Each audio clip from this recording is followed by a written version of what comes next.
So, let's jump right into the story of a king who had to make an absolutely impossible choice, a decision that would literally reshape his entire country. And believe me, this isn't just some dusty old history lesson. It's a deep dive into leadership, compromise, and the cold, hard realities of power. Everything really boils down to this one famous line. It's attributed to King Henry IV of France, and these 6 little words have just echoed through the centuries. Now, on the surface, it sounds kind of cynical, right? Maybe even a bit dismissive.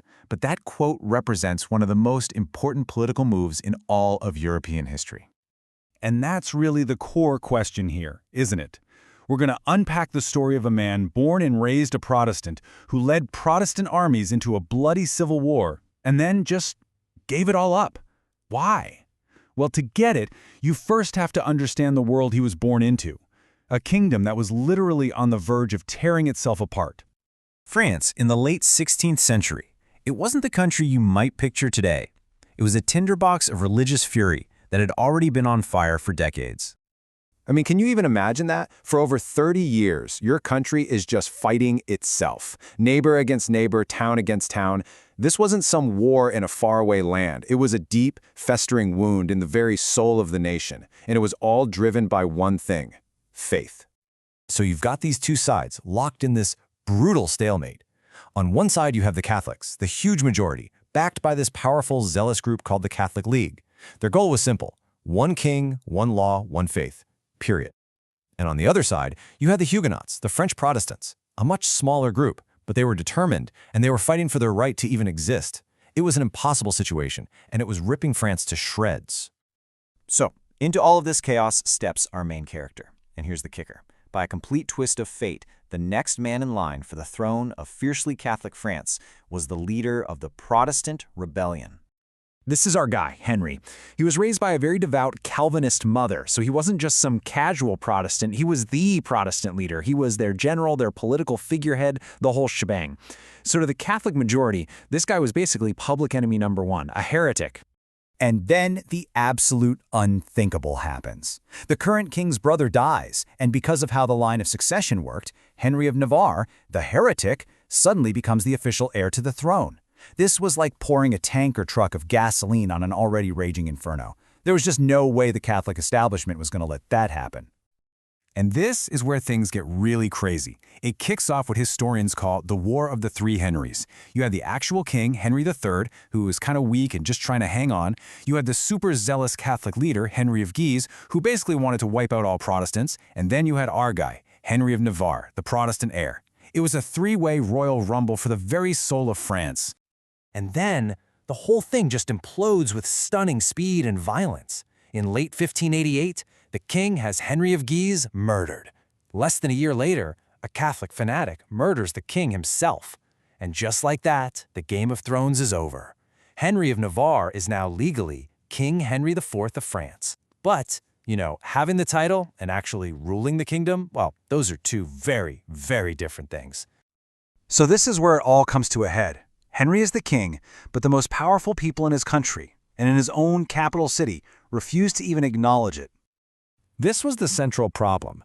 I mean, how could a Protestant possibly rule a nation that was so overwhelmingly, so passionately Catholic? It just seemed impossible. For 4 long years, Henry fought. He was a brilliant general, winning major battles, but he just could not take Paris. The capital, run by the hardcore Catholic League, just slammed its gates in his face. And let's be honest, a king without his capital city isn't much of a king. Henry finally realized something crucial. He could never win this with swords alone. He could keep fighting for another 30 years and still be camped outside the walls of his own city. To unite France, to stop the bleeding, he had to make a choice between his own personal faith and his duty to his country. And so, he did it. He stood before the archbishops, renounced Protestantism, and embraced the Catholic faith. It was just a stunning act of political pragmatism. Now, for his old Huguenot allies, it felt like a betrayal. For the hardcore Catholic zealots, it was just a trick. But for the huge, war-weary majority of French people, it was a way out. Paris finally opened its gates to its king. Okay, so he's got the crown, he's in Paris, but now comes the really hard part, trying to heal a nation that had been trying to kill itself for an entire generation. 5 years after he converted, Henry issued his masterpiece, the Edict of Nantes. Now, this wasn't total religious freedom as we think of it today, but for the 16th century, it was revolutionary. It gave Protestants the right to worship, gave them full civil rights, and protected them under the law. He didn't abandon the people he once led. He made peace. With that peace in place, Henry and his top minister, the Duke of Sully, got to work. They didn't just stop the bleeding. They started rebuilding the entire country from the ground up. They fixed the economy, invested in farming and new roads, and started huge building projects in Paris. They weren't just ending a war, they were building a new France out of the ashes. And you know what? The people never forgot it. He became known as Good King Henry. Not because he was a saint, but because after decades and decades of pure chaos, he gave people what they desperately wanted: stability, security, and a shot at a decent life. But, in a country that's been soaked in extremism for so long, being the guy who brings peace, well, that puts a pretty big target on your back. Just let that sink in for a second. Over a dozen times, somebody tried to kill him. To the Protestant extremists, he was a traitor to his faith. To the Catholic extremists, his conversion was a lie, and the Edict of Nantes was a deal with the devil. Peace made him an enemy to everyone who profited from war. In 1610, his luck finally ran out. His carriage got stuck in Paris traffic, and a Catholic fanatic jumped in and stabbed him to death. The great peacemaker was killed by the very extremism he'd worked so hard to overcome. But his legacy, that lived on.